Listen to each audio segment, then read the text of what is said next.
आज आपण बनवणार आहोत खानदेशी खिचडी। त्याच्यासाठी लागणारे साहित्य बघून घ्या।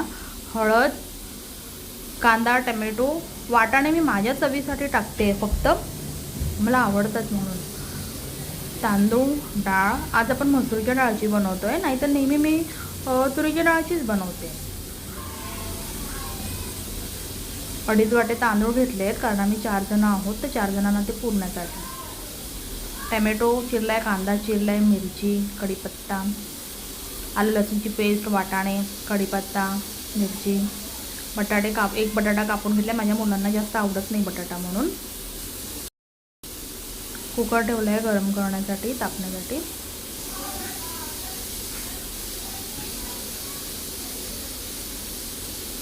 त्यात आपण तेल टाकूया। 2 पळी तेल टाकते मी।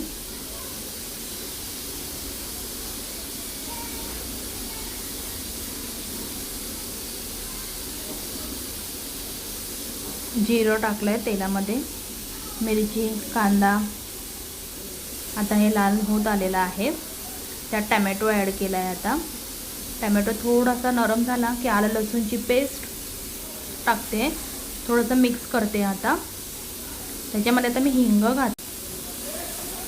मिरची पावडर घातली 2 चमचे, हळद घातली। आम्ही खानदेशी लोक थोडं तिखट खातो म्हणून तिखट थोडं जास्त घातले मी। हळद घातली त्याच्यामध्ये। आता वाटाणे टाकलेत, आता बटाटे टाकते मी त्याच्यामध्ये।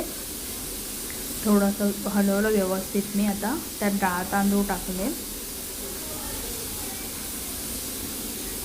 थोडं मिक्स केलंय व्यवस्थित। मीठ घातलं त्याच्यामध्ये,